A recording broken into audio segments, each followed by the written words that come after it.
Today, I'm going to share with you the true cost of our past 6 months of living in an RV, and hopefully it doesn't scare you away from your RV dreams. Have you ever heard that living in an RV is a more cost-effective way of living versus traditional living? And if you have, I want to help shed some clarity on if that's a true statement or not, because over the past couple of days, I have compiled all of our costs from the past 6 months, and it made me realize I need to keep a better record of things because it took me some time and some diligence to put all of this together. But at last, the results are in, and I'm going to go over our fixed costs, our variable cost, which in the end is going to total up to our total cost for the past 6 months.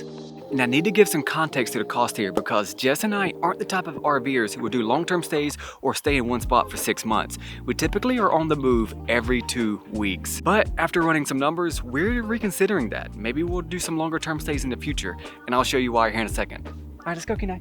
Also, for a comparison, I calculated how much it cost us of living in an apartment for 6 months of last year in 2023 to really compare to see if the RV life is more expensive or less expensive than traditional living. And at the very end, I'm going to share those two costs with you. Are you scared of bridges? For whatever reason, he just does not like bridges of any sort. Okay, honestly, I'm not sure where this leads to, but we'll check it out. Let's see how far we can go. Okay, so I'm gonna turn around. I'm not too keen on trespassing and I have no idea whose land that is, so I'm just gonna head back that way. And one of the first things I would take into account is our fixed costs, which is to me the easiest thing to calculate because this happens on a recurring monthly basis. That includes our truck, the camper, Starlink, RV insurance, and the truck insurance. And let's start with the truck. And this is just being transparent here. Truck is $625 per month. The camper is $650 per month. Starlink is about $150 per month. RV insurance, which we did pay for the year, but if you broke it down on a monthly basis, it would be $72.25. And the truck insurance. The truck insurance is about $200 by itself. And the total for our fixed costs, and I'm just gonna read it off to you guys, is $10,183.50 for the past 6 months. Next, I'm gonna talk about a variable cost. That is gonna include our gas, the hip camps that we use when we're not in our normal membership, and the membership itself, which is 1,000 Trails for us. And for gas this year, we have already spent, for the past 6 months, $38, $62, and 96 cents. So $3,800, $62.96 just on gas. And our hip camps is at $28, $70, and 65 cents. So $2,870.65 we've spent so far on hip camp. And our memberships, we paid for it all at once, but if you were to prorate it for how much we've spent technically on memberships 6 months in, it would be right at $800 for 6 months. And the total for that category is $7,533.61. And the total between our fixed and variable cost is $17,717.11 for 6 months in.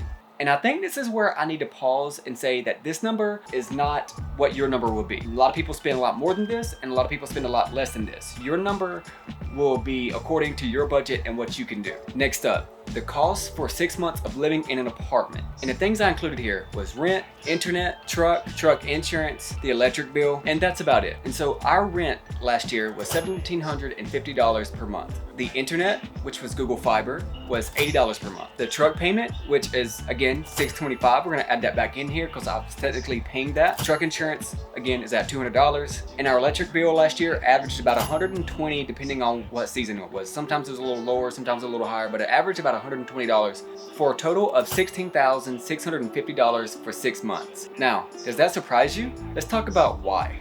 Okay, I needed to step outside because Jessica's working today and she has a few meetings going on that just started. But honestly, I want to talk to you guys about why the total for 6 months for the RV was $17,717.11 versus the $16,650 that we spent in an apartment this time last year. And this does exclude groceries, this does exclude your hobbies, activities, because honestly for us, it really did remain the same.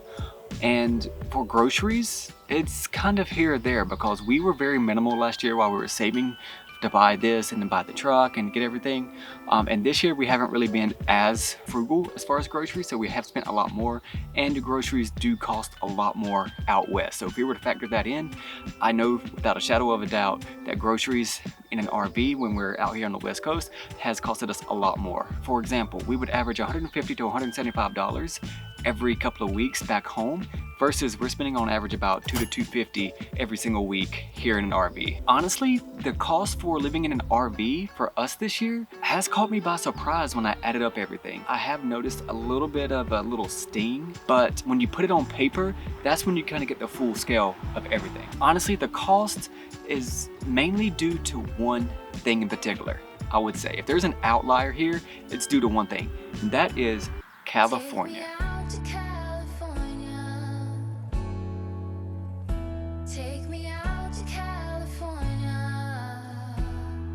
For example, we spent $3,850 just in gas alone, and half of that bill came from the state of California. We were able to go from North Carolina all the way down to Alamo, Texas, over to Big Bend and into Arizona for about $700, $800 in gas from what I was able to calculate. California alone costed us about $1,500 to $1,700 in gas. That is insane, and it's not news. I have a previous video talking about California being so expensive, and it's not news in the RV community that California is an expensive state to go travel into due to gas, groceries. All those things are just going to cost you a ton, which is why a lot of RVers kind of avoid the state, and if they do go into the state, they do go in with a budget and they go a little bit more prepared. We just kind of winged it, so that's on us. Next year will be a lot different, but I still would go visit Yosemite one more time. But in reality, $17,700 versus $16,000 and some change, about $1,100 off from one another in the grand scheme of things. That's not a whole lot of money, and we also got to bank all the memories along the way. But